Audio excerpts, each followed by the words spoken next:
त्रिपिंडी श्राद्ध क्यों किया जाता है? त्रिपिंडी काम्य श्राद्ध है। लगातार 3 वर्ष तक जिनका श्राद्ध न किया गया हो उनको प्रेतत्व प्राप्त होता है। अमावस्या पितरों की तिथि है। इस दिन त्रिपिंडी श्राद्ध करें। तमोगुणी, रजोगुणी एवं सत्तोगुणी ये 3 पितृ योनियां हैं। पृथ्वी पर वास करने वाले पितृ तमोगुणी होते हैं। अंतरिक्ष में वास करने वाले पितृ रजोगुणी एवं वायुमंडल पर वास करने वाले पितृ सत्तोगुणी होते हैं। इन तीनों प्रकार की प्रेत्योनियों की पिशाच पीड़ा के निवारण हेतु त्रिपिंडी श्राद्ध किया जाता है। कई साल तक पितरों का विधि पूर्वक श्राद्ध न होने से पितरों को प्रेतत्व प्राप्त होता है। श्राद्ध कमलाकर ग्रंथ में साल में 72 बार पितरों का श्राद्ध करना चाहिए ये कहा गया है। अमावस्या वदादशैवक्षया वदित्ये तथा षोडशापर पक्षस्य अष्टकान्वष्टाकाश्च षट् संक्रांत्यो वदादश तथा अयने वदे च कीर्तिते चतुर्दश च मन्वादेर्युगादेश च चतुष्टयम्। श्राद्ध न करने से पितर लोग अपने वंशजों का खून पीते हैं, यह आदित्य पुराण में कहा है। न संति पितर्श्चेति कृत्वा मनसि यो नरः श्राद्ध न कुरुते तत्र तस्य रक्तम पिबन्ति ते। आदित्य पुराण। श्राद्ध न करने से होने वाले दोष त्रिपिंडी श्राद्ध से समाप्त होते हैं। जैसे भूत बाधा, प्रेत बाधा, गंधर्व, राक्षस, शाकिनी आदि दोष दूर करने के लिए त्रिपिंडी श्राद्ध करने की प्रथा है। घर में कलह, अशांति, बीमारी, अपयश, अकाली मृत्यु, वासना पूर्ति न होना, शादी विवाह समय पर न होना, संतान न होना, इस सब को प्रेत दोष कहा जाता है। धर्म ग्रंथ में धर्मशास्त्र के अनुसार सभी दोष के निवारण के लिए त्रिपिंडी श्राद्ध करना को सूचित किया गया है। त्रिपिंडी श्राद्ध में ब्रह्मदेव, विष्णु, रुद्र ये 3 देवताओं की प्राण प्रतिष्ठा पूर्वक पूजा की जाती है।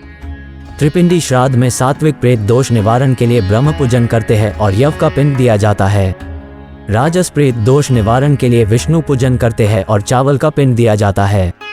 तामस प्रेत दोष निवारण के लिए तिल्ली का पिंड दिया जाता है और रुद्र पूजन करते हैं। ये पूजा सभी अतृप्त आत्माओं के मोक्ष प्राप्ति के लिए की जाती है। त्रिपिंडी श्राद्ध में अपने गोत्र पितरों के नाम का नहीं किया जाता।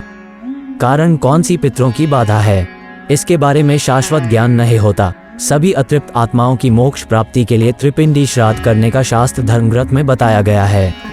त्रिपिंडी श्राद्ध का आरंभ करने से पूर्व किसी पवित्र नदी या तीर्थ स्थान में शरीर शुद्धि के लिए प्रायश्चित के तौर पर क्षय और कर्म कराने का विधान है। त्रिपिंडी श्राद्ध में ब्रह्मा, विष्णु और महेश इनकी प्रतिमाएं तैयार करवाकर उनकी प्राण प्रतिष्ठापूर्वक पूजन किया जाता है। ब्राह्मण से इन तीनों देवताओं के लिए मंत्रों का जाप करवाया जाता है। हमें सताने वाला, परेशान करने वाला पिशाच योनि प्राप्त जो जीवात्मा है उसका नाम एवं गोत्र हमें ज्ञात नहीं होने से उसके लिए अनादिष्ट गोत्र शब्द का प्रयोग किया जाता है। अंततः इससे प्रेत्योनि प्राप्त उस जीवात्मा को संबोधित करते हुए ये श्राद्ध किया जाता है।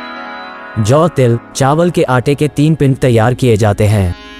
जौ का पिंड समंत्रक एवं सात्विक होता है। वासना के साथ प्रेत्योनि में गए जीवात्मा को ये पिंड दिया जाता है। चावल के आटे से बना पिंड रजोगुनी प्रेत्योनि में गए प्रेतात्माओं को दिया जाता है। इन तीनों पिंडों का पूजन करके अर्घ्यम देकर देवताओं को अर्पण किए जाते हैं। हमारे कुलवंश को पीड़ा देने वाली प्रेत्योनि को प्राप्त जीवात्माओं को इस श्राद्ध कर्म से तृप्ति हो और उनको सद्गति प्राप्त हो, ऐसी प्रार्थना के साथ ये कर्म किया जाता है। सोना, चांदी, तांबा, गाय, काले तिल, उड, छत्र, खड़ाऊ, कमंडल में चीजें प्रत्यक्ष रूप में या उनकी कीमत के रूप में नकद रकम दान देकर अर्घ्य दान करने के पश्चात ब्राह्मण एवं सौभाग्यशाली स्त्री को भोजन करवाने के पश्चात ये श्राद्ध कर्म पूर्ण होता है। पितृपक्ष के दौरान जरूर करें ये काम, होगा धन लाभ और पितरों से मिलेगा अखंड वरदान। पितृपक्ष के दौरान पितरों के लिए श्राद्ध, तर्पण व पिंडदान जैसे कार्य किए जाते हैं। वहीं कुछ ऐसे विशेष कार्य होते हैं जिन्हें श्राद्ध के दौरान करना अत्यंत शुभ माना गया है। सनातन धर्म में पितृपक्ष विशेष महत्व रखता है। हिंदू पंचांग के अनुसार पितृपक्ष भाद्रपद माह के शुक्ल पक्ष की पूर्णिमा से प्रारंभ होते हैं और आश्विन मास की अमावस्या तिथि पर संपन्न होते हैं। पितृपक्ष के दौरान पितरों के लिए श्राद्ध, तर्पण व पिंडदान जैसे कार्य किए जाते हैं। ऐसा करने से उनकी आत्मा को शांति मिलती है तथा कुंडली में मौजूद पितृ दोष से भी मुक्ति मिल जाती है। वहीं कुछ ऐसे विशेष कार्य होते हैं जिन्हें श्राद्ध के दौरान करना अत्यंत शुभ माना गया है। तो आइए जानते हैं पितृपक्ष के दौरान क्या क्या करना चाहिए। नियमों के अनुसार श्राद्ध पक्ष में प्रतिदिन अपने दिवंगत पूर्वजों के तर्पण हेतु जल, जौ और काले तिल के साथ पुष्पों का प्रयोग करना चाहिए। मान्यता है कि ऐसा करने से पितृगण प्रसन्न होते हैं और सुख समृद्धि का आशीर्वाद देते हैं। श्राद्ध पक्ष में पितरों की मृत्यु तिथि के दिन श्राद्ध करने का विधान होता है। इस दिन पूर्वजों के निमित्त विशेष भोजन बनाया जाता है।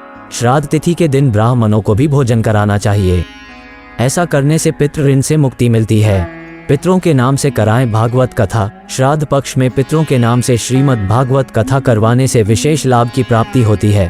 कहते हैं इससे उनकी आत्मा तृप्त होती है। उनके नाम से गरुड़ पुराण का पाठ, नारायण बलि, त्रिपिंडी श्राद्ध करना उत्तम माना गया है। ऐसा करने से कुंडली में पित्त दोष से मुक्ति मिलती है। श्राद्ध के दौरान प्रतिदिन पीपल या बरगद के पेड़ पर जल चढ़ाना चाहिए। दोनों वृक्ष देवतुल्य हैं। इन पर जल और काले तिल चढ़ाने से पितृ ऋण से मुक्ति मिलती है और जातकों के जीवन में धन समृद्धि आती है। श्राद्ध पक्ष में गाय, कुत्ते, कौवे और चींटियों को भोजन कराना चाहिए। मान्यता है कि ऐसा करने से पितृगण प्रसन्न होते हैं और वे अपना आशीर्वाद प्रदान करते हैं। ऐसी और अधिक जानकारी के लिए इस वीडियो को लाइक अथवा चैनल को सब्सक्राइब जरूर करें।